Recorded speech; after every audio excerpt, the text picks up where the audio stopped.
Welcome to JenniferLeads.com. I'm Jennifer. Today, the topic of our video is going to be word families. Word families are important for helping your child learn how to read and spell words that are common in their sounds or in their ending chunks. So if you learn, for instance, the word family ite, I-G-H-T, then your child can use the word night, if they know how to spell that, to help them spell other words within that same word family, like light or flight or slight. So knowledge of how to spell and read one word within a family can then lead to knowledge of how to spell other words within the family.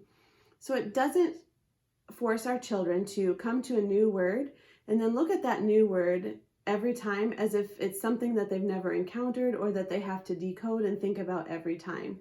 So if they know that ite family, they can then use that knowledge to learn new words more easily. Word families are a great way to help with spelling and decoding. So I'm going to teach you the technique that I use when I work with children on word families. So what we do is I would give the child a word family for the week. For instance, the word family app. As I introduce the family, I would talk about what type of syllable this is, and we would talk about the sounds that we hear in the app word family. So for this word family, we would hear the sounds a, p, app. Two sounds, so I would make a dot for each sound. Now we would talk about that this is a closed syllable word. So a closed syllable word has one vowel, and then that vowel is followed by a consonant. So this consonant is acting in a way that closes the door, a closed syllable, and doesn't allow this vowel to say its name. So this vowel says a, and this consonant says p. So we're going to try to think of other words that end with app. We can talk about rhyming words as well at this point. So word families rhyme. So you can ask your child to think about words that rhyme with app. They may think of the word cap. So when they think of that word, you ask them to say the sounds k, a, p, and they make a dot for every sound they hear in the word cap. After they make their dots, then they're going to write a letter that corresponds to the sounds. So cap, we have k, a, and p, cap. After your child writes the word on one side of the note card and analyzes it with the dots, then we're going to write the word on the back side of the note card in just the regular way with no dots, cap. All right, so there's our word cap, k, app, and we've broken it down into the individual sounds. Another word they may think of is the word clap. On that word, then we think about the sounds again. K, l, a, p, clap. K, l, a, p. So as we write the letters, it helps our brain if we also say the sounds of the letters, not the letter names, but the letter sounds. So k, l, a, p. We analyzed it on the front side, and then we write the whole word all together on the back, clap. When you're just starting with your child, or if your child is young and just learning how to read, it's best to start with words that are just consonant, vowel, consonant words. As we start adding those two consonants together, like in the word clap, it's more challenging to process those two different sounds as individual sounds, and your child may struggle to think of that second sound or may only say the k sound instead of the l. You can still work on those, but it's going to be more difficult, and you may have to help your child think about those two sounds and to help them put a dot for each of those two sounds. So those are more complex, the two consonants side by side at the beginning and at the end. As we're moving along, we can have your child think of some more words that rhyme with app. So you might say something like cap, clap, and encourage them to think of another word. They may think of the word nap. So So then they would write a dot for each sound, n, a, p, and then a letter to link to each of those sounds. N, a, p, nap. Then on the back, we write the whole word, nap. Okay. It's a little more challenging when we start adding words like chap. So we have 3 sounds still, ch, a, p, but we have 4 letters. And on words like that, where the C and the H are where the letters work together, I do 1 dot because they only make 1 sound, and then I scoop them underneath to show that they're working together just to make that 1 sound. So we have ch, then we would make our a, and our p, and there's our word chap. For the week, we would think of about 10 words that fall into that word family. And as we go through the week, we will put these words all on a book ring. So we'll make a hole in the cards and we'll attach them all together, and we'll keep our word family together. So in the first part of the week, you'll have your child look at the word and sound it out 1 part at a time, 1 sound at a time, ch, a, p, and then say the whole word all together, chap. K, l, a, p, clap. N, a, p, nap. As the week progresses, our goal is to get our child to recognize and understand these words more fluently. So then we'll use the other side of the card and we'll try to flip through the ring and see if our child can decode or say these words quickly. I'm sorry, not decode, just say them quickly and fluently. Chap, clap, nap, cap, and working their way through. If your child doesn't remember the word and does need to decode, that's okay. They should never be discouraged from sounding out words. And in fact, that's the best way to get words to store in our brain fluently and with great strength, so that we'll remember those words not just while we're working on them and studying them, but when we're writing and in everyday use. So decoding is a great strategy, and you should never discourage your child from doing that if they need to do that. Again, our goal is to reach that fluency, but the best way to reach fluency is by teaching those sounds and associating those sounds to get those words stored in our brain. And eventually we do get to that fluency. Let's look at another word family. Let's look at the ash word family.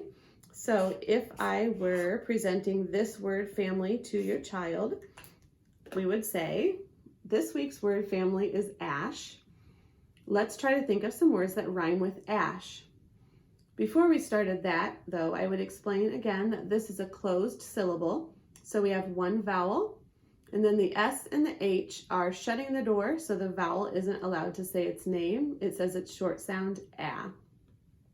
I'd also explain again that the S and the H are working together, and they only make 1 sound. So we do 1 dot and we scoop them. And then I'd ask your child to think of words that rhyme with ash. So they might think of the word mash. When they do that, they'll write a dot for each sound, a, sh, and then they'll link letters to those sounds. A, sh, mash. We'll continue in that same manner. If your child struggles to think of words that go with a particular family, you can write out the alphabet and help them use that to match or put the word, a letter in front of that word family to see if they can think of more words. So ash wouldn't be a real word, but if we put a b in front of it, ash, bash, that would be a real word. Or ash, cash, or ash, dash. So you can write the alphabet out in front of them if they're struggling to think of new words that rhyme or that fall within the same word family. Again, about 10 words per week that you're going to work on. You're going to, for the first part of the week, decode and say the individual sounds within the word. And for the second part of the week, you're going to try to read those words quickly and fluently. All right. we will do another word family now, and this is the ain word family. This word family is a little different than the word families we've done so far. This is a vowel team syllable. There are 6 different types of syllables in the English language. Some people say 7 depending on how you divide them, but I usually use the 6 types of syllables. And all words can be broken down into those types of syllables. So this is an example of the vowel team syllable where there are 2 vowels together, and those vowels, I call these the 2 vowels go walking. The first one does the talking syllables. So when A and I are together, the 2 vowels are together, the A doesn't say anything and the I doesn't say anything and the A gets to say its name. So we have A, N, ain. This is our ain word family. And then we ask your child, just like normal, to say the individual sounds that are in the words they think of. So they may think of the word pain, p, a, n. Again, because the A and the I work together and only the A is talking, I do only 1 dot for the A and I. I scoop them to show that they are working together, and I point to the one that is talking. And then we put the N for the N, for the N sound, the N for the N. So we have the word pain. As your child progresses and single syllable words become easier, then we start to move into more than 1 syllable words. So for instance, we might work on the word complain. So complain has 2 syllables, complain. And here we have a long line for each syllable. So in the word complain, we start with a long line for each syllable, and then we still think about the individual sounds within each syllable. So for the first part, come, it sounds like k, and for the second part, plain, we have p, l, a, n. Now, as we start to link letters to those sounds, we will notice that the C says k, but this O, that when the word complain, actually sounds a little bit more like a U. K,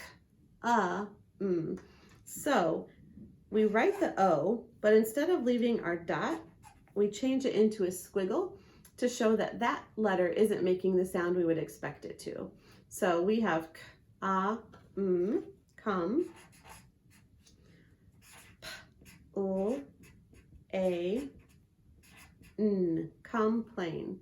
And again, as you are writing the letters, or as your child writes the letters, it's helpful to them to say the letter sounds as they are writing the letters. It makes those representations stronger in their brain. So we have the word complain. Sometimes I write the sound that the letter that this incorrectly pronounced sound is borrowing from, so the U up here. Sometimes that's helpful for kids to help them remember what the sound is. Other times that confuses kids, and then they'll want to use the U down here when they're trying to spell it. So it's really a personal preference and what works best for you and your child. So you can try it both ways. So as I'm looking at this word, complain, this way of spelling is activating and it's working lots of different parts of our brain. It's not just relying on memorizing visually the letters and rewriting them over and over again. And it's not working on just saying the letter names, saying them out loud. It's activating different parts of our brain. It's activating the sound part. When we do the syllables, we're thinking about the syllables. When we do the dots, we're thinking about the individual sounds within the syllables. So that's activating the auditory part of our brain. Drawing the lines for the syllables and drawing the dots and linking the letters to those sounds is activating the visual part of our brain. So we're visually representing this word, we're visually breaking it down into syllables, and we're visually breaking it down into sounds. And then we're also activating the motor part of our brain, or the movement part of our brain. So when we draw a line for the syllables, when we draw dots for the sounds, that's working on the part of our brain where we have movement. So we're activating all of these different parts of our brain, which make these words stronger in our brain and help us to remember them, not just as we're studying them for a test, but when we're spelling words later on and later on after the test is over. So analyzing and thinking about the words at this deeper level makes deeper representations in your child's brain, and then they're more apt to remember how to spell these words and to use those words long past the test and long past the point where they were just memorizing them. Let's do one more quick example. Let's do the word entertain. So entertain has 3 syllables. Entertain. Entertain. 1 line for each syllable. Now we're going to do dots for the sounds. E, N for the first syllable. T, t. Is the second syllable. And t, a, n is the third syllable. So we've now analyzed this into the 3 syllables. N is a closed syllable. N. Ter is a bossy R syllable. T, the E and R work together and only say one sound. And then we have our word family, the ain family, t, a, n, which is a vowel team syllable. So we now have the word entertain, and we've broken it down in a way that's activating more parts of our brain and really getting our child's brain to think about those sounds and those syllables in a way that will help them retain what they're learning. There's our word entertain. Again, you would do about 10 per week, and you would work on those. You can also add to see if your child is actually picking up on that family and the rules. You can add some pretend words to see if they would be able to spell those. So if they're understanding that rule and that word family, they should be able to apply that to new words that they've never seen before. So you can see if they can decode new words or if they can spell new words that fall within that word family. I'm going to be providing you with some resources that will help you think about word families and help your child to learn the word families. One of those resources is, first, the direction sheet that explains how I teach word families. So I will link under this video. I'll provide links to my direction sheet, which explains basically what I just told you, but gives you a plan to use throughout the week. I will also link this list of common word families. So this list says the word family and then also gives you some examples of words that fall within that word family. If you're having a difficult time thinking of 10, or if your child is struggling to think of other words in the word family, then that list will help you. This list is a list of the most frequently occurring rhymes, R-I-M-E-S. So that word rhymes is another way to say word family. But if your child knows these 37 word families, it helps them to decode over 500 words. So if they understand one word in that word family, they can use that knowledge to help them decode a lot of other words that they've never encountered. And then finally, I will provide a link to this this chart that I've made. And basically what I did was I took the most common word families and I broke them down for you, showing you how I would analyze them with the dots and the scoops. So there are 3 pages to this, and it helps you if you're not sure how you should break down a word family so that you can use that with your child. So under this video, I will provide links to all of those resources, and they will be on my website as well and on Facebook. You can reach my website at jenniferleads.com. That's Jennifer Leads, Leads.com. If you have questions, you can also reach me at jmoellerslp@yahoo.com. If you don't hear from me within 24 hours, that means I didn't get your email. So email me again or try to reach me on Facebook.